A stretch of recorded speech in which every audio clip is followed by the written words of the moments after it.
So let me just continue to talk about TE mole inside a cylindrical waveguide.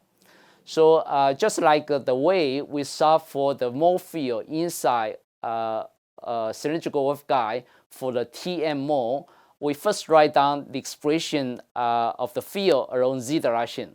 So for TE mole, we write down the expression for the z component of the magnetic field. And again, there's a factor depending on r and phi, and then there's a propagation factor right here describing the propagation of the wave along z direction. So now you put this expression into Helmholtz equation, and also write down the constraint for the eigenvalue to be like this, and use the separation of variable to solve the Hz field given by this expression.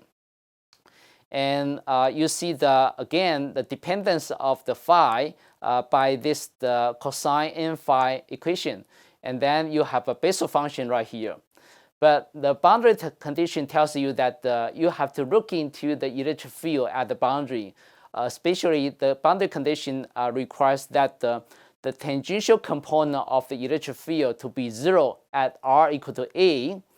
So this means that you have to derive the phi component of the electric field from this h of z, and set this E phi as a function of phi equal to 0 when you set r equal to a right at the cylindrical boundary. So let's just do the calculation and derive all the field for this TE mole inside this cylindrical waveguide with conducting boundary.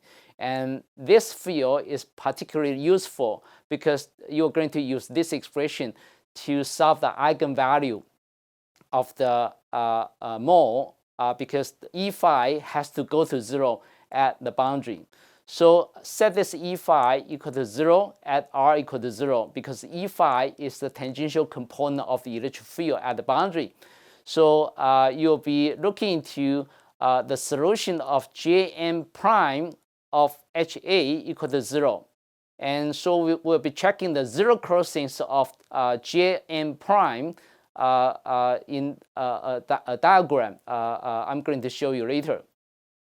So if we can just find out the zero crossings of the Jm prime, then we'll be able to write down the eigenvalue multiplied with the radius a equal to the zeros of the Bessel function, which is denoted by x prime mp.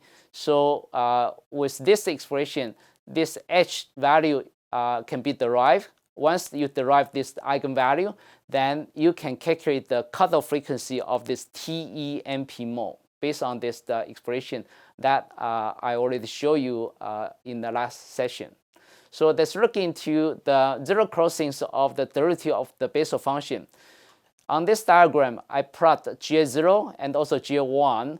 When we look into the zero crossings of the derivative of Bessel function, we'll be focusing our attention on those zero slope point.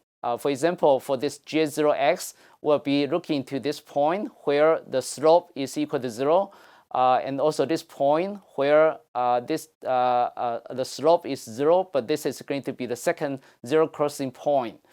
And if we choose n equal to 1, then we'll be looking into this J1 curve. This will be the first zero crossing point if you take derivative of J1, because the slope here is going to be equal to 0. And you could also look into the second zero crossing point for J1 prime because the slope of this curve at this point is going to be equal to 0. And you can see that the zero crossing point crosses to this vertical line is going to be x prime 1, 1 equal to 1.841.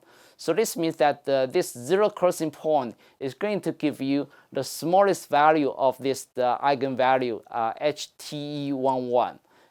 If you have a smallest value for this eigenvalue, this means that we'll be looking into the smallest cutoff frequency for this mole. So the dominant mole of the cylindrical waveguide for the TE mole is going to be TE11 mole. So you set this equal to x prime 11 equal to 1.841, and then use this formula to derive your cutoff frequency for TE11 mole. And once you have the cutoff frequency, of course, you can calculate the cutoff wavelength by using the speed of light, 1 over square of mu epsilon divided by the cutoff frequency. Then you will be able to get the cutoff wavelength. And you can see that in this formula, it depends on the radius of the waveguide. And once we have the Z component of the magnetic field, we can also derive all the other field components in the waveguide. And this is the field expressions for TE11 mole. Again, this is the dominant mole of a circular cylindrical waveguide. And you can see that the Z component magnetic field is go into this ball, but on the boundary, the electric field is always perpendicular to the circular surface. And we also set this tangential component of electric field on the boundary to be equal to 0. So you don't see any phi component of electric field on this circular boundary. And this is the dominant mole inside a cylindrical waveguide. 所以呢，在这2小节里头，我使用的刚刚介绍的这个数学工具呢，来解了这个 TE 跟 TM mole 的这个 mole field 在一个这个圆柱的波导里头。那解的方式非常的类似。那基本上，如果是 TM mole 的话呢，你就从 Z component electric field 开始计算。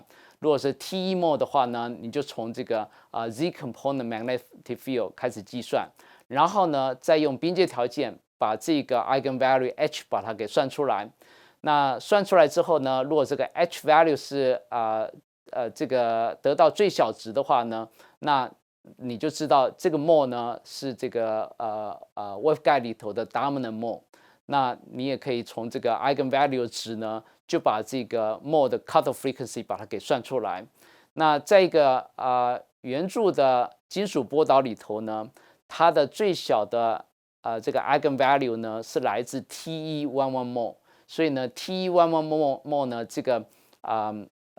这个模态呢是圆柱波导里头的一个我们所谓的 dominant mole。那这是这2个小节呢，这个所介绍的一些就是实际用这些数学工具来解这里头的模态的场的一些这个做法。谢谢。